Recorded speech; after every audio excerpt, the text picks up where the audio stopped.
If we are truly taking a more dangerous course, the biggest question is, how long will it be before a major political economic crisis engulfs our land? That, of course, is not known and certainly not necessary. If we as a people, and especially the Congress, understand the nature of the crisis and do something to prevent the crisis from undermining our liberties. We should instead encourage prosperity by avoiding any international conflict that threatens our safety or wastefully consumes our needed resources. Congressional leaders do have a responsibility to work together for the good of the country. But working together to promote a giant interventionist state, dangerous to us all, is far different from working together to preserve constitutionally protected liberties. Many argue that the compromise of bipartisanship is needed to get even a little of what the limited government advocates want. But this is a fallacious argument.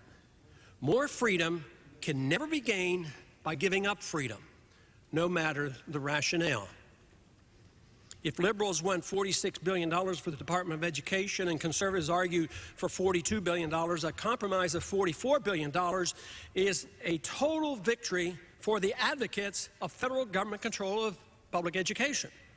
Saving $2 billion means nothing in the scheme of things, especially since the case for the constitutional position of zero funding was never even entertained. When the budget and government controls are expanding each year, a token cut in the proposed increase means nothing. And those who claim it to be a legitimate victory do great harm to the cause of liberty by condoning the process. Instead of it being a third-way alternative to the two sides arguing over minor details of how to use government force, the three options instead are philosophically the same. A true alternative must be offered if the growth of the state is to be contained. Third-way bipartisanship is not the answer. However, if in the future the constitutionalists argue for zero funding for the education department and the liberals argue to increase it to $50 billion and finally $25 billion is accepted as a compromise, progress will have been made. But this is not what is being talked about in D.C. when an effort is made to find a third way.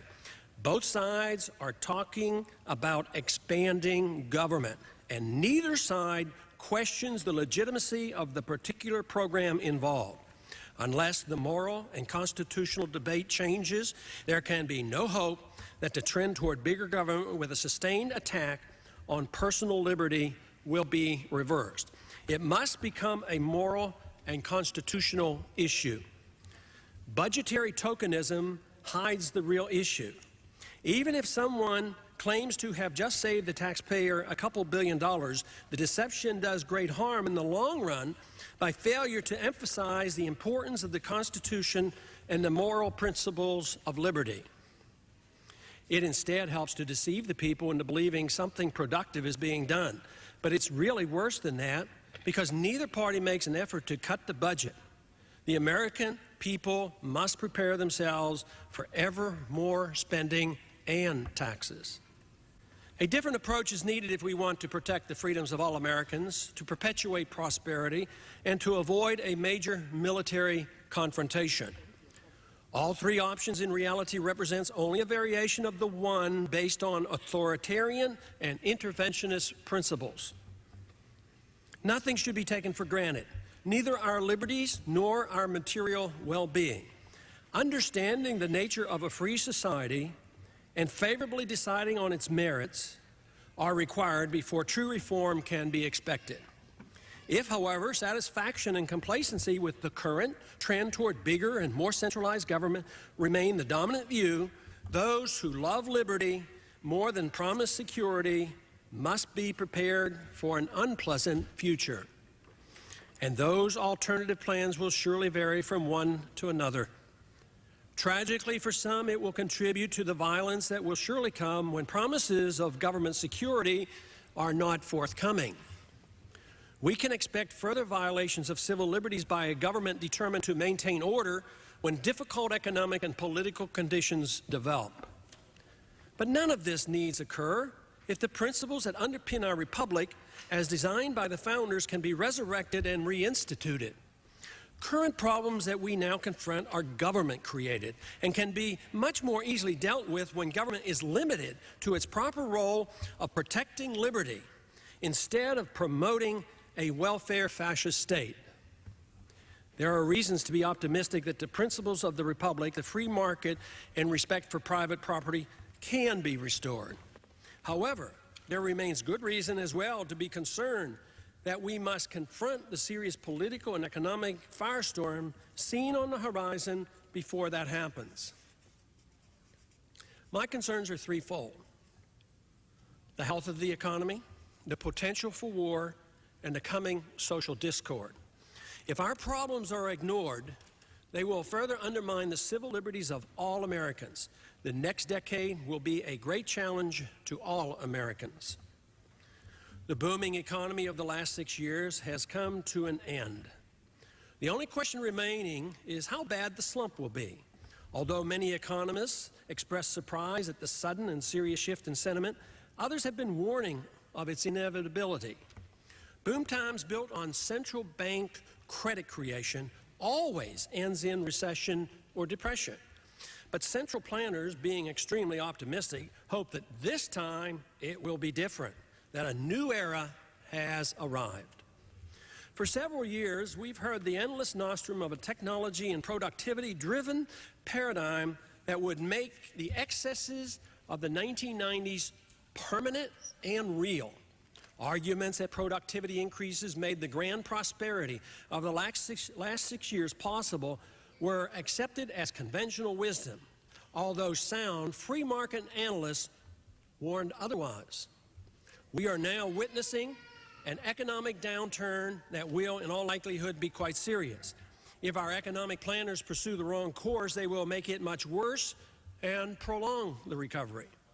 Although computer technology has been quite beneficial to the economy, in some ways these benefits have been misleading by hiding the ill effects of central bank manipulation of interest rates and by causing many to believe that the usual business cycle correction could be averted. Instead, delaying a correction that is destined to come only contributes to greater distortions in the economy, thus requiring an even greater adjustment. It seems obvious that we are dealing with a financial bubble now deflating. Certainly, most observers recognize that the NASDAQ was grossly overpriced. The question remains, though, as to what is needed for the entire economy to reach equilibrium and allow sound growth to resume. Western leaders for most of the 20th century have come to accept a type of central planning they believe is not burdened by the shortcomings of true socialist-type central planning. Instead of outright government ownership of the means of production, the economy was to be fine-tuned by fixing interest rates, that is, Fed funds rate, subsidizing credits, government-sponsored enterprises, stimulating sluggish segments of the economy, farming and the weapons industry, aiding the sick, Medicaid and Medicare, federally managing education, Department of Education, and many other welfare schemes. The majority of Americans have not yet accepted the harsh reality that this less threatening, friendlier type of economic planning is minimally more efficient than that of the socialist planners with their 5-year economic plans. We must face the fact that the business cycle with its recurring recessions, wage controls, wealth transfers, and social discord are still with us and will get worse unless there is a fundamental change in economic and monetary policy. Regardless of the type, central economic planning is a dangerous notion. In an economic downturn, a large majority of our political leaders believe that recession's ill effects can be greatly minimized by monetary and fiscal policy. Although cutting taxes is always beneficial, spending one's way out of a recession is no panacea. Even if some help is gained by cutting taxes or temporary relief given by an increase in government spending, they distract from the real cause of the downturn: previously pursued faulty monetary policy. The consequences of interest rate manipulation in a recession, along with tax and spending changes, are unpredictable and do not always produce the same results each time they're used. This is why interest rates of less than 1% and massive spending programs have not revitalized Japan's economy or her stock market. We may well be witnessing the beginning of a major worldwide economic downturn, making even more unpredictable the consequence of conventional Western-style central banking tinkering.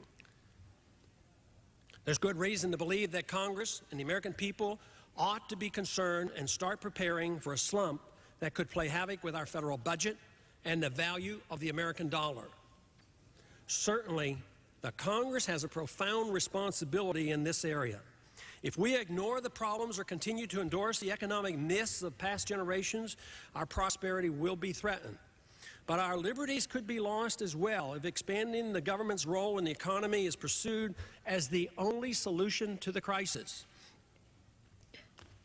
It's important to understand how we got ourselves into this mess.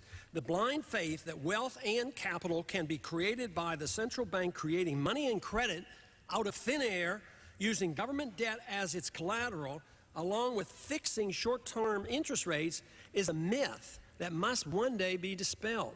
All the hopes of productivity increases in a dreamed about new era economy cannot repeal eternal economic laws. The big shift in sentiment of the past several months has come with a loss of confidence in the status of the new paradigm. If we're not careful, the likely weakening of the U.S. dollar could lead to a loss of confidence in America and all her institutions. U.S. political and economic power has propped up the world economy for years. Trust in the dollar has given us license to borrow and spend way beyond our means. But just because world conditions have allowed us greater leverage to borrow and inflate the currency than otherwise might have been permitted, the economic limitations of such a policy still exist. This trust, however, did allow for a greater financial bubble to develop and dislocations to last longer compared to similar excesses in less powerful nations. There is one remnant of the Bretton Woods gold exchange standard that has aided U.S. dominance over the past 30 years. Gold was once the reserve all central banks held to back up their currencies. After World War II, the world central banks were satisfied to hold dollars, still considered to be as good as gold, since internationally the dollar could still be exchanged for gold at $35 an ounce. When the system broke down in 1971 and we defaulted on our promises to pay in gold, chaos broke out. By default, the dollar maintained its status as the reserve currency of the world. This is true even to this day. The dollar still represents approximately 77% of all world central bank reserves.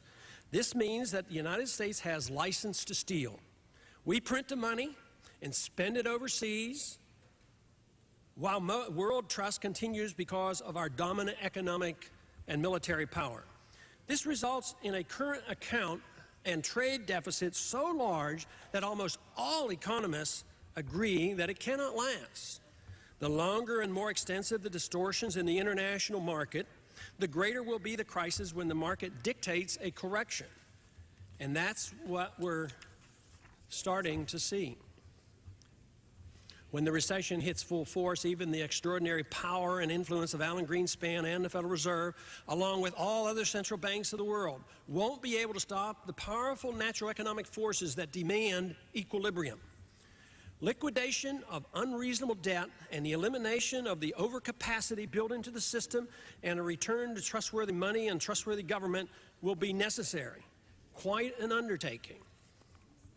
Instead of looking at the real cost and actual reasons for the recent good years, politicians and many Americans have been all too eager to accept the newfound wealth as permanent and deserved, as part of a grand new era.